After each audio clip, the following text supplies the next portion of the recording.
stabilizatorius. Tai galim pradėti nuo naujausių pakeitimai valytuvas. Mūsų visiškai custom daryta 3D spausdinta iš metalo konstrukcija.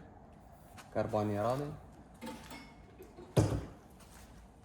Tas mechanizmas, tai prieš tai naudojom paprastesnį variantą, dabar perėjom prie savo gamybos, nes norėjom, kad atrodytų siauriau, mažiau kristų į akį, mažiau masyvus fasadai. Tai iš principo čia nuo ko net iš tikrųjų reikėtų pradėti, tai čia yra mūsų deminis automobilis. Tai mes būtent ant jo testuojam pakeitimus, naujienas, darom patobulinimus, žiūrim, ką reikia pakeisti. Tai iš įdomesnių, tai naujausias pakeitimas, tai bus mūsų custom gaminti vamzdeliai iš karto pritaikyti movos nuo aušinimo, nuo siurblio. Tai dabar čia yra muliažiniai, jie vėliau bus spausdinti iš metalo. Tai būtent, kad viskas idealiai sutaptų ir visi kampai būtų optimalūs, kad nereikėtų papildomų šlangų, šlangelių, chamutų dėti.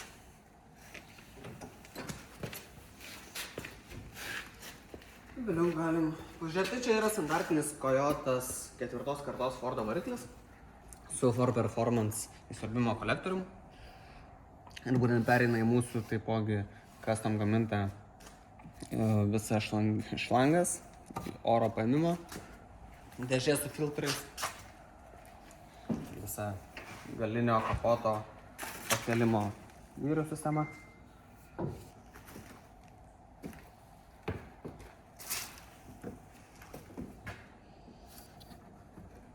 Išmetimo visa sistema. Išmetimą mes pirmą darėmės prototipą, dabar jau gaminam mum kolegos čia Lietuvoje, Kaune. Tai atlauktas, čia jau yra šitas kliento, dabar testuojam, ar viskas tinka, tai čia yra numeris 5 mūsų į Ameriką užsakymo siunčiamo išmetimas. Tai mes tiesiog susižiūrim, ar viskas atitinka visi kampai ir išardysim ir pakuosim klientui. Dar grįžtam prie pedalų. Tai būtent dabar yra gamintas mūsų brake biasas elektroninis, tai būtent, kad nuo vairo galėtum reguliuoti brake biasą ir važinėja, dabar nėra rankinėlės, bet pedal boxas pats važinėja, nežinau, nelabai man čia išeis be rankinos aktyvuoti, bet iš principo jisai pirmie gal stumdosi. Tai sėdynė yra fiksuotoj padėty, o vairas ir pats pedal boxas, jisai teleskopinis vairas. Tai viskas susireguliuoja, o pati sėdynė lieka. Vieną kartą susireguliuoja ir palieka.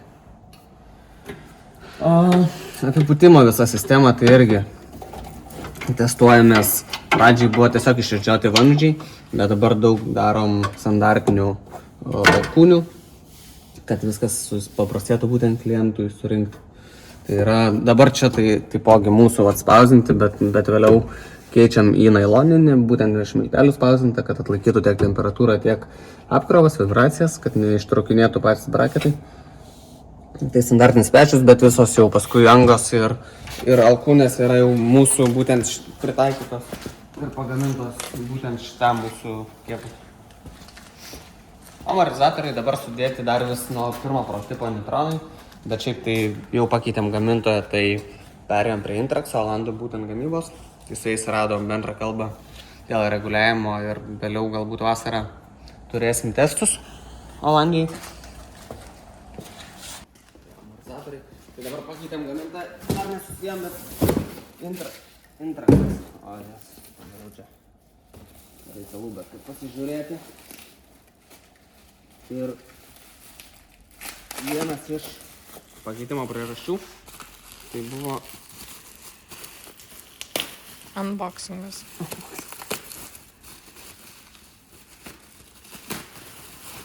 Va, Intrax amortizatoriai. Žiūrėt. Tai, bet būtent jų yra ARC technologija, tai tam, kad nereikėtų anti-rollbarų, nes šiaip mes juos kaip ir buvom nusimatę, bet dabar bandysim nenaudoti. Tai jeigu klientas jau pageidaus į trasą važiuoti, tai bus galima susidėti. Bet šiaip tai būtent šitie amortizatoriai pasižymi tuo, kad jie turi anti-roll šitą control visą sistemą. Tai jie būtent kontroliuoja anti-rollą. Reikia susidėti.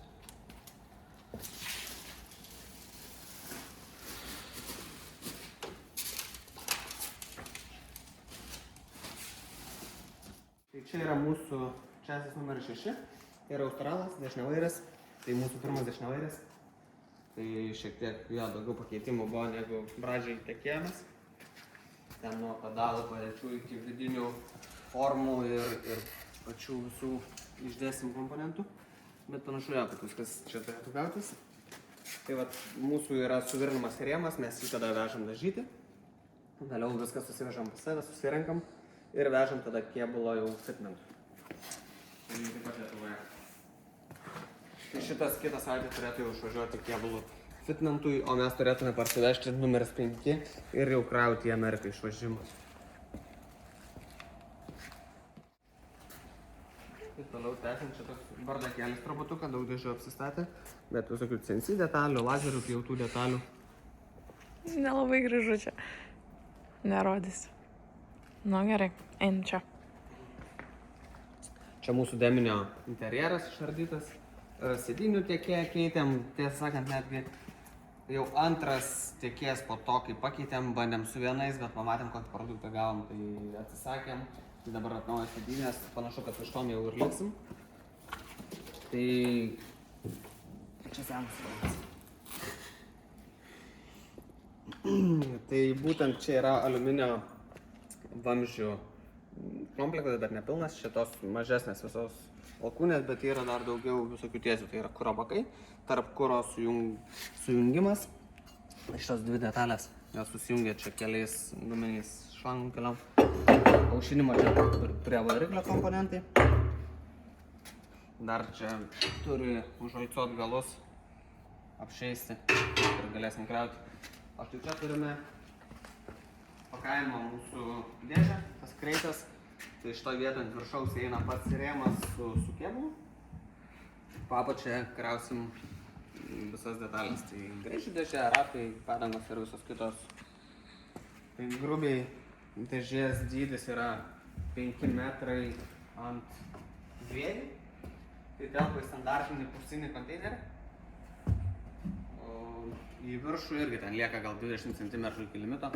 Tai turėtų lengvai įsidėti į standartinį konteinerį. Tai čia būtent jeigu yra Amerika ar ten toliau šalis, tai Australija. O jeigu vietoje Europoje ir Anglija, tai galima paprastesnių būdų šipinti.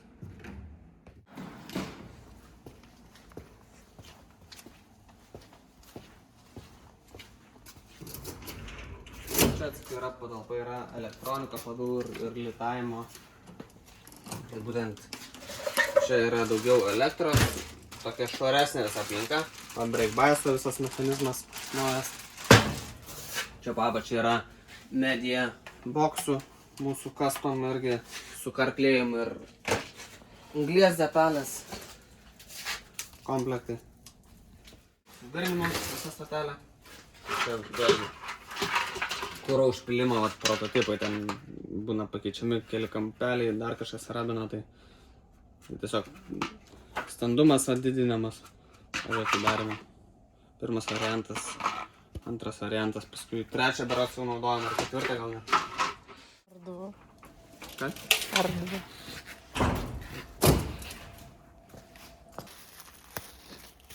Atkratos, daugiau spausdintos detalės. Čia būtent nailono, kaip minėjau, yra, pavyzdžiui, akumuliatoriaus tvirtinimo padas. Čia ant kilimas apačia dedasi, šitas sukasi prie rėmo ir tada jau akumuliatorius ir čia su dirželiu prisitvirtina interjerį. Tai kad įsivaizduot, galima prie mašinos nueiti, pasižiūrėti, kur šitą detalę montuojasi. Būtent čia pas keleivį čia kampukas, atsiremia gražiai plokštumą. Čia prisitvirtina ir čia bus akumuliatorius. Tai jeigu mašina labiau ruošiama sportui, tai galima dėti ličio jonų, tai jis mažesnis, daug lengvesnis. Bet čia jeigu dėti paprastą rūkšnį, tai standartinis, dabar matmenų neatsimenu, bet standartinis. Matmuo čia įsistato, prisitvirtina akumuliatorių. Pasižiūrėti kokybė. Tai būtent nailonas PA12. Atsparus iki 150 laipsnių.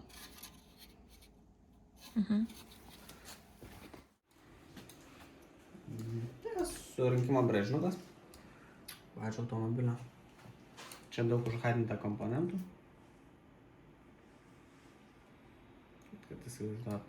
Daug kas turėjo klausimų, kaip numeris galinis tvirtinasi. Tai yra pasialus braketukai ant grotelių tvirtinasi. Ir tada numeris susiklipina. Ir galima tada lengvai jį tiek nuimti, uždėti. Galima pritaikyti Amerikos formatui numerių. Tiesiog didesni šitie aukštesni braketukai.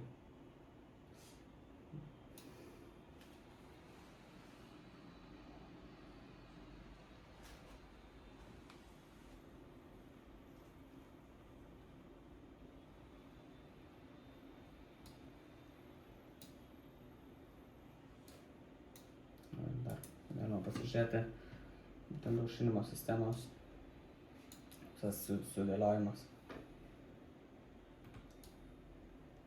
Prie standartinių komponentų, būtent, kad mes apeitume agregatus pačio variklio. Būtent čia buvo pirmas prototipinis aliuminis. Čia uždėtos aklės tam, kad patikrinti, ar neleidžia oro, ar siūlės jos tvarkingos. Tai va, pirmas buvo toksai. Dabar jau sekantis bus spausdinti iš aliuminio.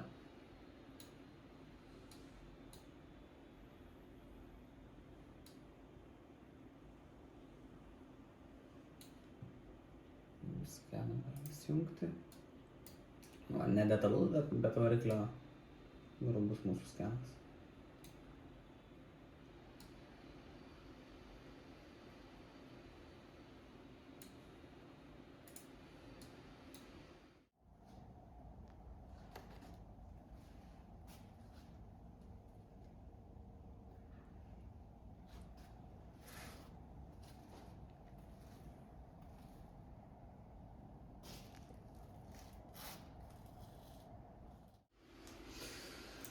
Muliažo spausdinimas. Mini pakeitimas, ten buvo varžo skylė pernešta porą milimetrų. Pasileidžiam. Ir kaip tik gavom nuorūkų iš Edvardo Miškinio. Tai čia darėmės prieš dar praeitų metų gale. Tai galim greit užmest akį.